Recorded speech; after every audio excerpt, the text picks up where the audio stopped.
안녕하십니까. 스마트경영연구소 장정빈 소장입니다. 오늘은 우리 인간들이 사람들이 합리적이고 현명한 판단을 하지 못하는 패턴의 유형 중에서 보유 효과에 대해서 한번 얘기를 해보도록 하겠습니다. 저는 오늘 강의를 하러 오늘도 제가 이걸 당했었는데요. 얼마 전에 제가 가입하고 있는 케이블 TV에서 이러이러한 채널이 있는데 한 달가량은 무료로 이것을 볼 수 있습니다. 시청하시겠습니까? 한 달가량 무료로 보여준다는 말에 당연히 신청하겠다 했었지요. 당연히 그렇게 하라고 했었지요. 저는 한 달가량 그 케이블 TV 그 프로그램을 재미있게 본 적이 있고요. 단 전제 조건이 하나 있었습니다. 한 달이 지난 후에는 유료로 전환되기 때문에 별도로 보지 않으려거든 케이블 TV로 전화를 걸어 주셔야 됩니다. 이런 전제 조건이 붙어 있었습니다. 그런데 바로 어젠가 생각을 해봤었더니 약 3일 전에 한 달이 지나가 버렸었습니다.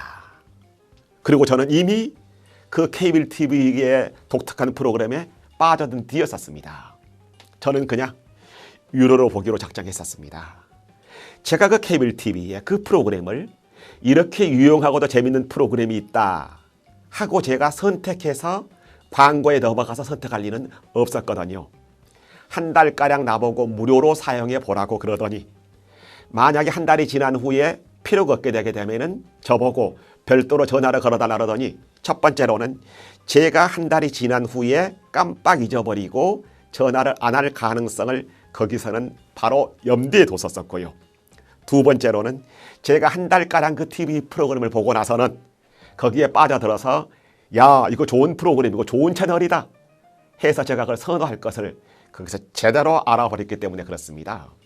가끔 요즘 자동차를 하나 팔 때도 여러분들 몇 번 그것을 타보고 나서 아니면 어떤 헬스기구를 집에 배달해 놓고 나서 만약에 여러분들이 그것이 필요 없다고 생각하게 되면은 마음에 들지 않게 되게 되면은 반품하세요, 환불하세요 하는 것도요. 우리가 그것을 이미 사용해 봐서 거기 효용에 익숙해 있는데 그걸 뺏어가 버리게 되게 되면 우리들은 대단한 통증을 느끼게 됩니다. 사람들은 어떤 대상을 갖고 있다가요. 그것을 소유할 수 없다. 그것을 뺏겨버리는 순간에 그로 인한 즉 거기에 관련돼서 애착을 갖고 있었던 순간에 그걸 뺏기게 되게 되면 상당한 고통이라 슬픔을 느끼게 됩니다.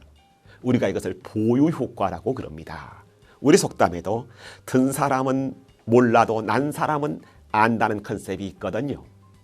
바로 이런 부분 쪽에 관련해서 우리가 많은 사람들이 마케팅에서 이것을 활용하고 있기도 합니다.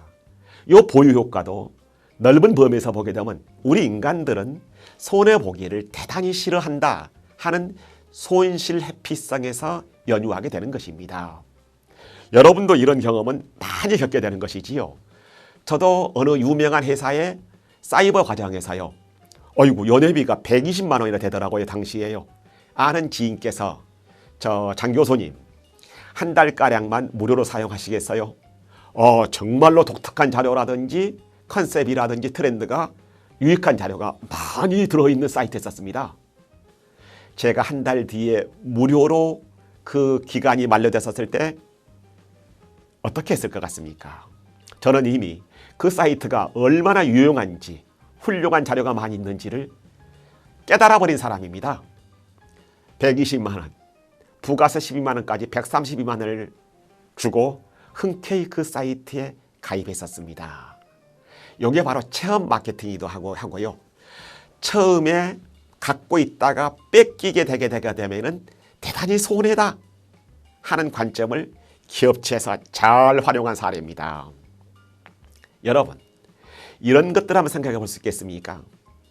어떤 자동차 회사에서요. 기본 모델 값이 1200만 원이에요. 근데 자동 변속기하고요. 에어백하고요. 썬루프, 우리가 이것을 옵션이라 그러더군요. 이런 옵션을 3개 합하게 되면은 500만 원이 보태져서 1700만 원이지요. 그래서 기본 옵션 1200만 원을 주고 자동 변속기, 에어백, 썬루프는 이렇게 지붕이 천장이 열려져 있게 되게 되는 자동차를 말하지요. 이렇게 해서 500만 원 옵션이 들어있어서 1,700만 원이 되는 것으로 해서 가격을 파는 경우하고, 또 이런 경우가 있습니다.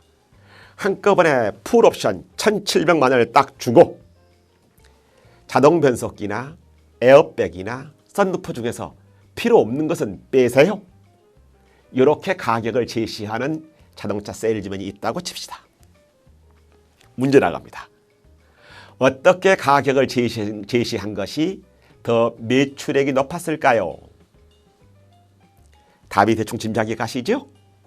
즉 1,200만 원 기본을 놓고 나서 하나하나 자동 변속기 할 때 얼마, 에어백 할 때 얼마, 썬루프 할 때 얼마, 이렇게 했던 경우는 나중에 쭉 가격의 평균을 심리학자들이 재봤었더니 1,440만 원이었고, 1,700만 원입니다.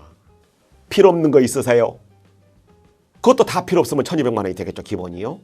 했던 경우는 1,530만 원이었습니다. 왜 그랬을까요? 옵션을 하나하나 기본을 놓고 나서 옵션을 하나하나 추가하게 되면요, 사람들이 추가한다고 하는 것은 돈을 더 내기 때문에 아픔이나 통증이 됩니다. 손해본다고 생각을 해요. 가끔 저는 해전초밥집에 가게 되는데요, 빨강 접시, 노랑 접시, 하양 접시, 저는 은행원 출신이라서요, 금액이 계속 계산되게 되는데 금액이 계속 계산될 때마다 통증이 느껴집니다. 즉 가격 책정 방법에서 옵션을 추가하게 되게 되면 고객들은 금전적인 손실을 입는다고 생각합니다. 반면에 한꺼번에 1,700만 원이고 필요 없는 거 빼세요 해서 하나하나를 빼게 되게 되면 고객들은 없어지게 된다는, 즉 가지고 있는 것을 놓치게 된다는 아쉬움과 관련해서 갈등을 여기게 됩니다.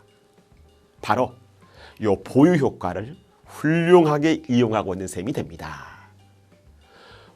우리가 이 보유 효과에 관련해서, 즉 지금 가지고 있는 것을 뺏기고 싶지 않다 하는 관점에서 이왕 갖고 있는 것 그대로가 우리들이 많이 빠지게 되게 되는 심리적인 갈등 현상입니다.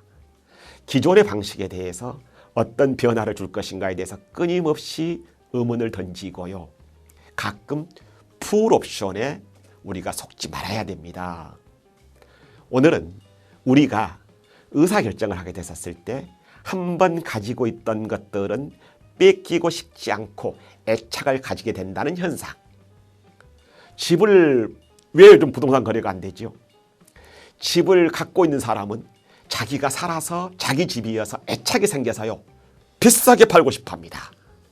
집을 사고 싶은 사람은 그런 애착이 없지 않겠습니까? 싸게 사고 싶어 합니다. 이것도 부동산 거래가 안 되게 되는 보유 효과의 한 단면이 있지요.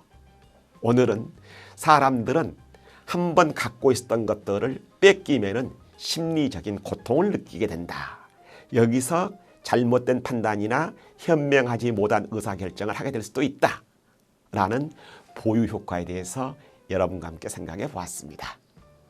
고맙습니다.